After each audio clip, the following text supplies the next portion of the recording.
தினசரி பேப்பர் போடும்போது ஒரு வீட்டில் அதற்காக ஒரு போஸ்ட் பாக்ஸ் போல ஒரு பெட்டி காம்பவுண்ட் கேட்டில் இருக்கும். பேப்பர் போடும் பையனும் தினமும் அதிலேயே பேப்பர் போட்டு கொண்டு வந்திருந்தான். திடீரென ஒரு நாள் அந்த பெட்டியை காணவில்லை. காலிங் பெல்லை அழுத்தி பார்த்தபோது ஒரு வயோதிகர், 80 வயது இருக்கும், மெதுவாக பெரியவர் வந்து கதவை திறந்தார். இளைஞனும் அவரிடம், வாசலில் இருந்த பாக்ஸ் எங்கே ஐயா என்று கேட்டான். பெரியவரோ, தம்பி, நான் தான் அந்த பெட்டியை நேற்று எடுத்து விட்டேன். நீ தினமும் என்னை அழைத்து பேப்பர் கையிலேயே கொடுத்து விடு என்றார். இளைஞனோ, ஐயா, அது உங்களுக்கும் நேரம் எடுத்துக்கொள்ளும், எனக்கும் நேரம் அதிகம் செலவாகும். காலையிலே பல இடங்களுக்கு சென்று பேப்பர் போடுவதால் இதில் எனக்கு நேரம் கூடுதலாக செலவாகும். ஆகவே நீங்கள் மறுபடியும் அந்த பெட்டியை இருந்த இடத்திலேயே வைத்தால் நன்றாக இருக்கும் என்றான்.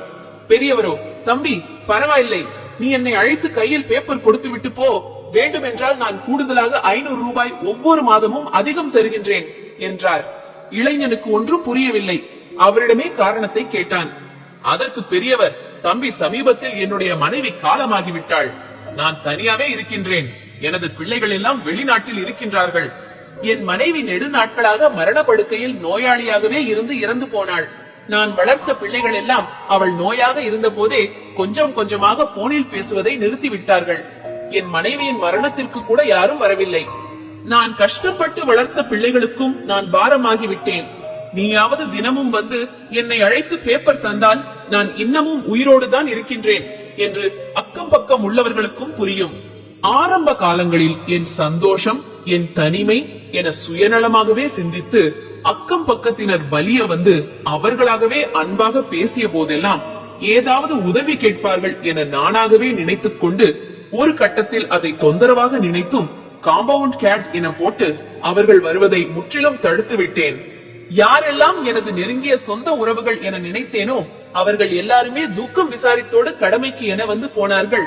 ஆனால் யாரெல்லாம் வரவே கூடாது என நினைத்தேனோ அந்த அக்கம் பக்கத்தினர் தான் என் மனைவியின் இறுதி சடங்கில் இறுதி அடக்கம் வரையில் எந்த பலனும் எதிர்பாராமல் இருந்து உதவினர். இப்போது நானும் வயோதிகர் என்பதால் பக்கத்து வீட்டில் உள்ளவர்கள் கூட என்னோடு பாசத்தோடு சிநேகம் கூடிய வார்த்தைகளோடு என்னிடம் பங்கு வைப்பதில்லை. காரணம், பணம், அந்தஸ்து என்று உயர்ந்த நிலையில் வலிய வந்து அன்பாக உறவு கொண்டாடிய அந்த நல்ல உள்ளங்களை மதிக்க தெரியாமல் தடுத்த பாவியான என்னால் எந்த விதமான நன்மையும் வராது என்றுதான். அவர்களும் என்னை தொடர்பு கொள்வதில்லை. ஒருவேளை நீ பேப்பர் போட தினமும் என்னை அழைக்கும் போது நான் வரவில்லை என்றால் நான் அன்று இறந்து விட்டேன் என தீர்மானித்து விடு. உடனே அக்கம் பக்கம் உள்ளவர்களையும் போலீசிடமும் அழைத்து சொல்லிவிடு. அப்புறம் தம்பி, என்னுடைய பிள்ளைகளின் வாட்ஸ்அப் நம்பரும் தருகிறேன். ஒருவேளை நான் இறக்கும் போது தயவு செய்து என் பிள்ளைகளுக்கு வாய்ஸ் ரெக்கார்ட் மூலம் என் மரணத்தினை சொல்லிவிடு. இதையெல்லாம் கேட்ட அந்த இளைஞனுக்கு கண்களில் இருந்து தாரை தாரையாக கண்ணீர் வந்தது. சொல்லிக் கொண்டிருந்த பெரியவருக்கும் குரல் தழுதழுத்தது. இன்றைய நவீன உலகில் தனித்தீவாக உள்ள வீடுகளிலும் ஒவ்வொரு அப்பார்ட்மெண்டிலும் இந்த மாதிரி முதியோர்கள் இருக்கத்தான் செய்கின்றார்கள். சில முதியோர்கள் வாட்ஸ்அப்பில் தினமும் குட் மார்னிங் என்றும் வணக்கம் என்றும் அனுப்பும் போதெல்லாம் இந்த பெருசுக்கு வேற வேலை இல்லை, இது ஒரு தொல்லை என்று நினைத்து பலரை நானே பிளாக் செய்துள்ளேன். இப்போதுதான் அதன் உள் அர்த்தமே புரிகின்றது. அவர்கள் எல்லாம் தனிமையில் வாடுகின்றவர்கள், அன்பிற்காக இயங்குகின்றவர்கள். 4 வீடுகள், 4 கார்கள் என இருக்கும். ஆனாலும் கூட பேச்சு துணைக்கு யாரும் இல்லை.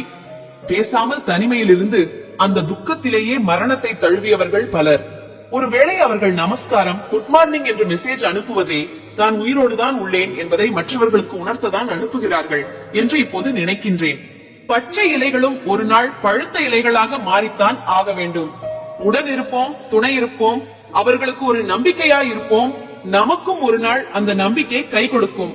நண்பர்களே, நான் படித்த, கேட்ட கதைகளை உங்களுடன் பகிர்ந்து கொள்வதில் எனக்கு மிகுந்த மகிழ்ச்சி. உங்களுக்கும் இக்கதைகள் பிடித்திருந்தால் உங்களுடைய நண்பர்களுக்கும் பகிருங்கள். மீண்டும் வேறொரு கதையில் சிந்திப்போம். நன்றி.